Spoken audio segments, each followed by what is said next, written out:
Bapak, Ibu, saudara-saudari, adik-adik yang sangat dikasihi oleh Tuhan Yesus, Shalom. Nas yang akan kita renungkan kali ini adalah dari Kejadian 13. Adapun tema yang akan kita renungkan dari nas kita kali ini adalah keluarga Kristus membawa damai.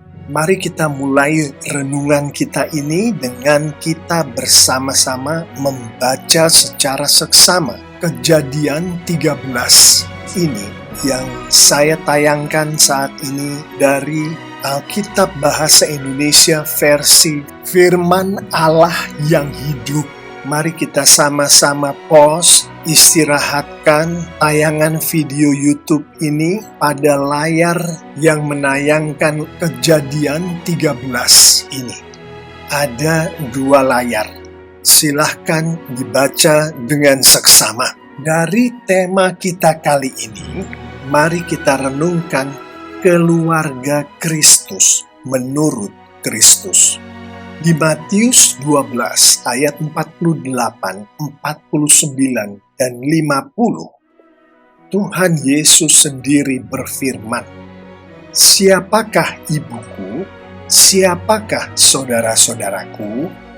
Lalu ia menunjuk kepada pengikut-pengikutnya dan berkata, "Inilah ibu dan saudara-saudaraku, orang yang melakukan kehendak Bapa-Ku yang di surga. Dialah saudara laki-laki, saudara perempuan, dan ibuku." Secara tersurat dan tersirat, ayat-ayat ini menunjukkan kepada kita bahwa bagi Kristus, keluarga adalah orang-orang yang melakukan kehendak Bapanya Kristus yang ada di surga. Dari konteks Alkitab, kita mengetahui bahwa orang-orang yang melakukan kehendak Bapanya Kristus yang ada di surga adalah hanya orang-orang yang percaya pada Yesus. Orang-orang yang percaya bahwa Yesus adalah Tuhan dan Juru Selamat. Orang-orang yang percaya pada Yesus ini memiliki Roh Kudus Tuhan di dalam diri mereka. Dengan demikian, menurut Kristus, keluarga Kristus adalah mereka yang memiliki Roh Kudus Tuhan di dalam diri mereka masing-masing, dan mereka ini melakukan kehendak Bapanya Kristus yang di surga, sebagaimana yang difirmankan oleh Bapa di surga ini di dalam Alkitab. Mengetahui siapa-siapa sajakah keluarga Kristus ini menurut Kristus, mari kita renungkan Kejadian 13 ini untuk mendapati siapa sajakah di nas kita kali ini yang dapat kita tafsirkan dari firman Tuhan di nas kita ini secara tersurat dan tersirat sebagai bagian dari keluarga Kristus.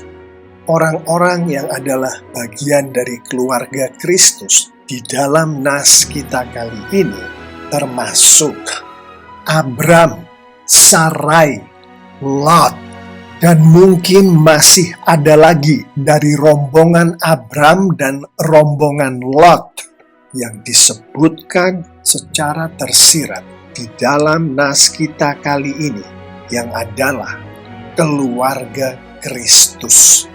Saya berdoa kita semua yang mendengarkan suara saya ini adalah juga termasuk di dalam keluarga Kristus ini, karena kita percaya pada Kristus yang adalah Tuhan dan Juru Selamat kita, yang dengan demikian kita memiliki Roh Kudus Tuhan di dalam diri kita masing-masing, dan kita semua melakukan kehendak Bapa di surga hari lepas hari, sebagaimana yang difirmankan oleh Bapa di surga di dalam Alkitab.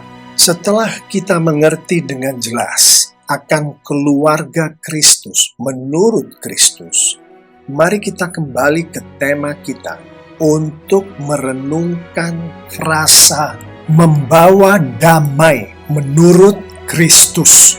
Untuk renungan kita kali ini, saya sengaja mengacu pada firman Kristus sendiri, sebagaimana difirmankannya melalui Yohanes 14 ayat 27.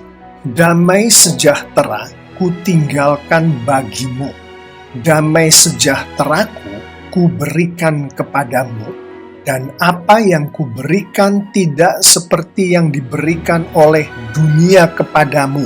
Janganlah gelisah dan gentar hatimu.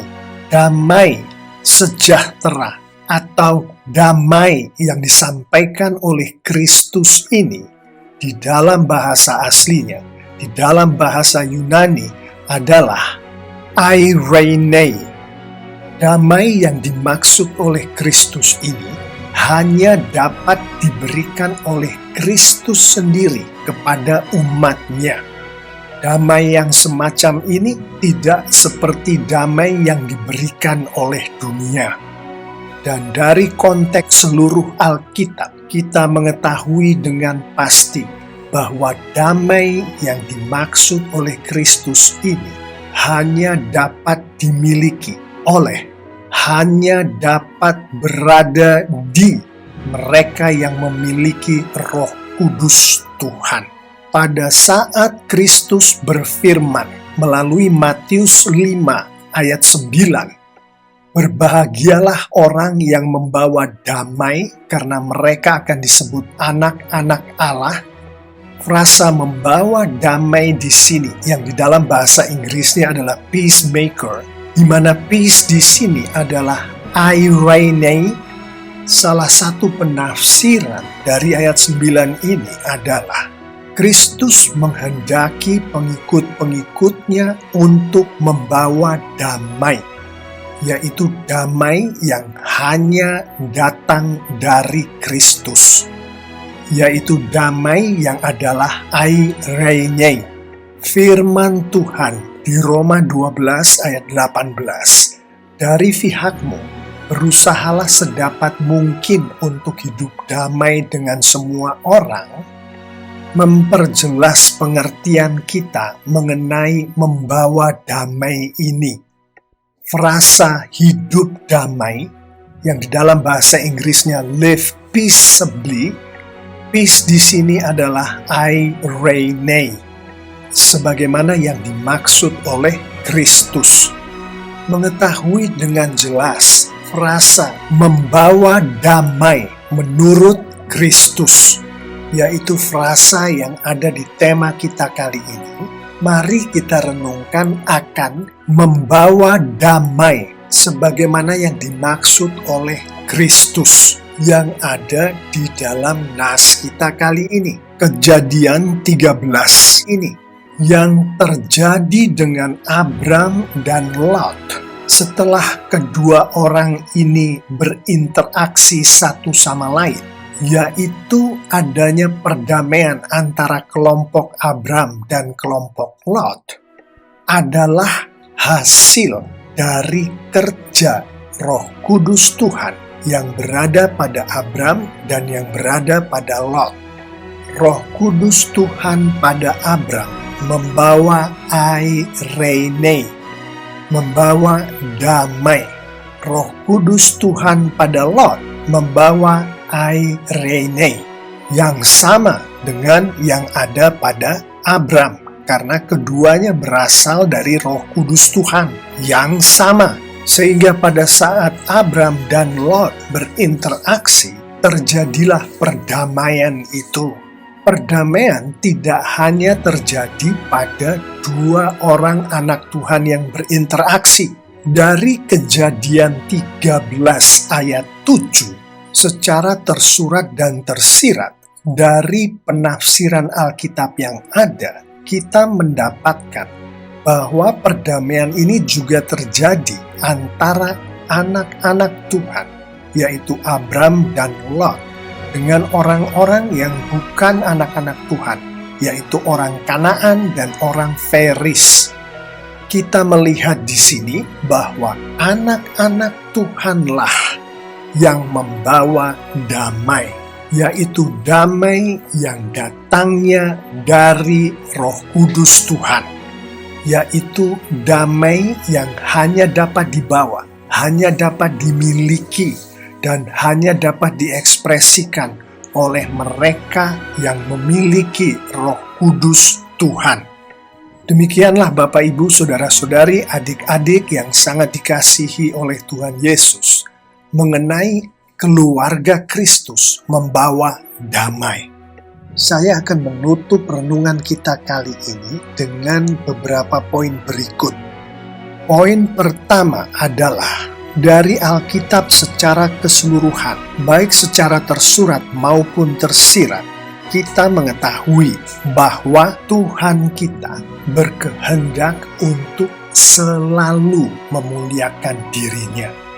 Dari Alkitab pula kita mengetahui bahwa salah satu cara yang Tuhan pakai untuk Tuhan memuliakan dirinya adalah dengan Tuhan membuat kehendaknya terjadi. Dari firman Tuhan di Kejadian 12 ayat 1, ayat 5, dan ayat 7, kita mengetahui bahwa Tuhan berkehendak untuk memberikan Kanaan kepada Abram dan keturunan Abram.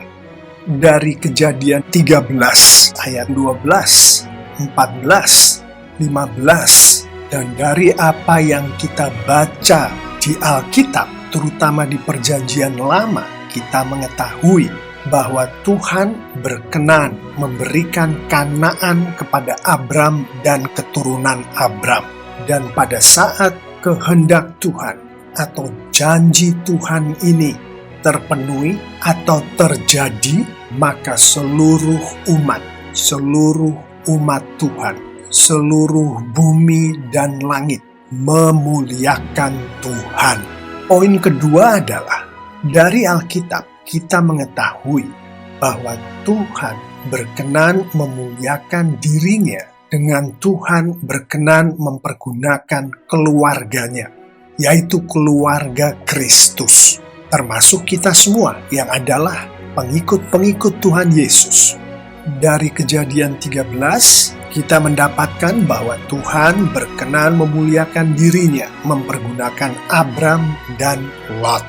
Poin selanjutnya, dari Alkitab juga kita mengetahui bahwa keluarga Kristus yang dipergunakan oleh Tuhan membawa atau dipenuhi oleh Roh Kudus Tuhan, yang mana Roh Kudus Tuhan inilah yang membawa, yang membuahkan damai. Dari Galatia 5 ayat 22, buah-buah Roh Kudus yang dihasilkan oleh Roh Kudus dan berada di dalam diri mereka yang memiliki Roh Kudus Tuhan. Buah-buah Roh Kudus ini termasuk kasih, sukacita, damai sejahtera, kesabaran, keramahan, kebaikan, kesetiaan, kelemah lembutan, dan penguasaan diri menghasilkan perdamaian.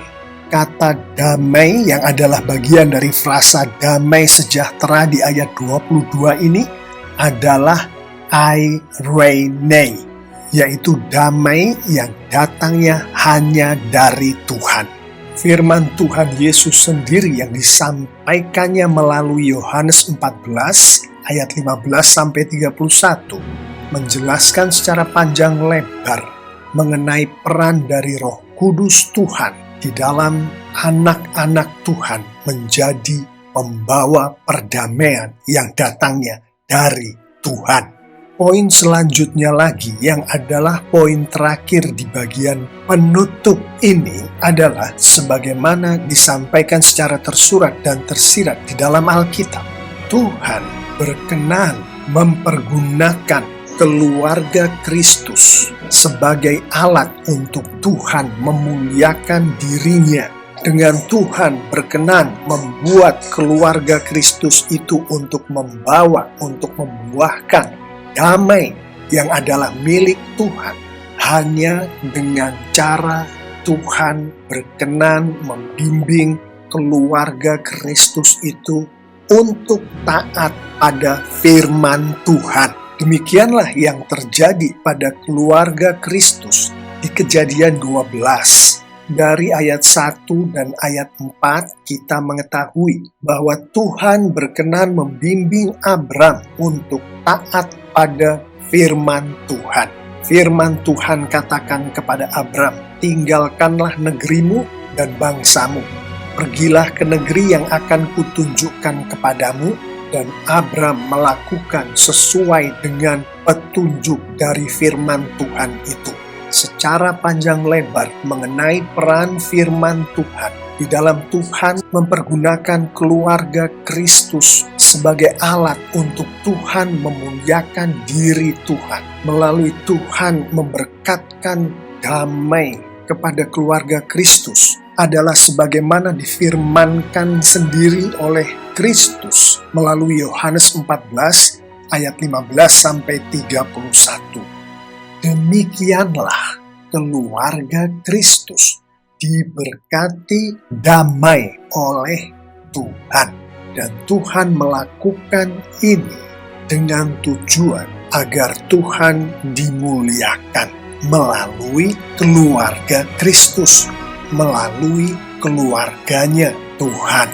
Menyadari akan semua yang sudah kita renungkan bersama ini, mari kita akhiri renungan kita kali ini dengan merenungkan beberapa penerapan berikut. Sudahkah kita menyadari bahwa sebagai bagian dari keluarga Kristus, Tuhan memberkati kita dengan damai yang datangnya dari Tuhan untuk kita dipakai Tuhan, untuk Tuhan memuliakan dirinya melalui kita. Secara tersurat dan tersirat, Alkitab secara keseluruhan menunjukkan kepada kita bahwa kita dipanggil untuk menghidupi, mempergunakan damai yang diberkatkan oleh Tuhan kepada kita itu untuk kemuliaan Tuhan. Lalu, sudahkah kita mempergunakan damai yang diberkatkan oleh Tuhan kepada kita itu untuk kemuliaan Tuhan, antara lain sebagai contoh melalui pemberitaan Injil, melalui pelayanan kepada Tuhan dan kepada gereja Tuhan, melalui pemuritan dan pengajaran atas pengikut-pengikut Tuhan yang Tuhan panggilkan ke dalam kehidupan kita untuk kita muridkan, untuk kita ajari, untuk kita layani, untuk kita beritakan Injil, firman Tuhan secara tersurat dan tersirat, antara lain melalui amanat agung Tuhan Yesus, menunjukkan kepada kita bahwa kita dipanggil oleh Tuhan untuk menginjili, untuk melayani, untuk memuridkan, untuk mengajar, dengan mempergunakan damai yang Tuhan berkatkan kepada kita itu demi kemuliaan Tuhan. Mengetahui bahwa Tuhan melalui Roh Kudus-Nya hanya mempergunakan anak-anaknya, yaitu pengikut-pengikut Tuhan Yesus yang sudah lahir baru. Kita harus sepenuhnya dimiliki oleh Kristus untuk menjadi alat Tuhan bagi kemuliaan Tuhan. Maka penerapan pertama adalah berdoalah setiap hari dengan khusyuk, memohon bimbingan dari Roh Kudus Tuhan agar Roh Kudus membuat Kristus Yesus menjadi Tuhan dan Juru Selamat Anda. Ini bagi Anda yang belum mengenal Kristus sebagai Tuhan dan Juru Selamat. Sehingga Roh Kudus Tuhan yang melakukan kehendak Tuhan itu ada di dalam Anda. Dan sesudah Anda memiliki Roh Kudus Tuhan itu di dalam Anda, dan bagi kita yang sudah lahir baru, berdoalah setiap hari dengan khusyuk, memohon jamahan Roh Kudus, agar Roh Kudus selalu mengkuduskan kita dari dosa-dosa yang kita lakukan setiap hari di dalam kehidupan kita, sehingga Roh Kudus Tuhan itu selalu berkarya di dalam kehidupan kita. Perwujudan dari penerapan pertama ini termasuk anak-anak Tuhan berdoa setiap hari dengan khusyuk bagi dirinya sendiri, bagi orang-orang yang belum mengenal Tuhan Yesus, bagi sesama anak-anak Tuhan Yesus, memohon lawatan, memohon jamahan dari Tuhan, termasuk mereka yang belum kenal Tuhan Yesus, yang sudah didoakan tadi, berserah diri untuk diselamatkan oleh Tuhan. Termasuk kita semua yang sudah lahir baru, berserah diri untuk dikuduskan oleh Tuhan hari lepas hari.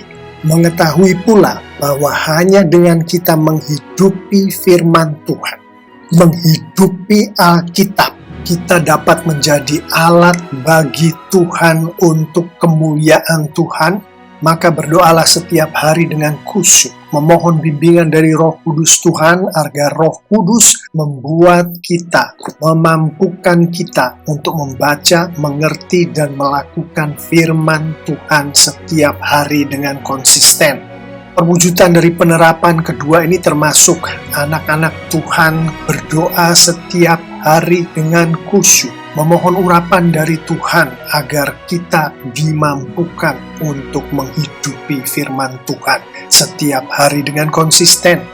Termasuk anak-anak Tuhan berserah diri kepada Roh Kudus Tuhan untuk dipakai oleh Tuhan untuk menghidupi firman Tuhan hari lepas hari. Termasuk di dalam firman Tuhan itu adalah amanat agung Tuhan Yesus yang langsung difirmankan oleh Tuhan Yesus sendiri kepada murid-muridnya, termasuk kita semua, melalui Matius 28 ayat 19-20. Karena itu pergilah, jadikanlah semua bangsa muridku, dan baptislah mereka dalam nama Bapa dan Anak dan Roh Kudus, dan ajarlah mereka melakukan segala sesuatu yang telah kuperintahkan kepadamu, yang salah satu penafsirannya adalah Tuhan kita menghendaki kita semua untuk menghidupi penjangkauan, penginjilan, pengajaran, pemuritan, dan pelayanan. Maka mengetahui akan amanat agung Tuhan Yesus ini, penerapan ketiga yang adalah penerapan terakhir di dalam renungan kita kali ini adalah berdoalah setiap hari dengan khusyuk, memohon urapan dari Roh Kudus agar Roh Kudus memampukan kita menghidupi amanat agung Tuhan Yesus. Perwujudan dari penerapan ini termasuk anak-anak Tuhan, kita semua pengikut-pengikut Tuhan Yesus berdoa setiap hari dengan konsisten dan khusyuk, memohon urapan dari Roh Kudus agar Roh Kudus memampukan kita untuk menghidupi amanat agung Tuhan Yesus. Termasuk anak-anak Tuhan berserah diri kepada Roh Kudus Tuhan untuk dipakai oleh Tuhan untuk menghidupi penjangkauan, penginjilan, pengajaran, pemuritan, dan pelayanan. Dengan Tuhan kita memberkatkan kepada kita Roh Kudus-Nya, dengan kita atas bimbingan dari Roh Kudus Tuhan selalu menghidupi firman Tuhan dari hari lepas hari di dalam kehidupan kita, termasuk dengan Roh Kudus membimbing kita untuk menghidupi amanat agung Tuhan Yesus, maka Tuhan berkenan mempergunakan kita yang adalah bagian dari keluarga Kristus untuk Tuhan memuliakan dirinya melalui kita dijadikan pembawa damai yang adalah milik Dia, milik Tuhan. Bapak, Ibu, saudara-saudari, adik-adik yang sangat dikasihi oleh Tuhan Yesus, saya mengimani jika kita semua pengikut-pengikut Tuhan Yesus, anak-anak Tuhan, keluarga Kristus, menghidupi firman Tuhan ini lengkap dengan penerapan-penerapannya, maka Tuhan kita semakin dipermuliakan dengan luar biasa. Amin.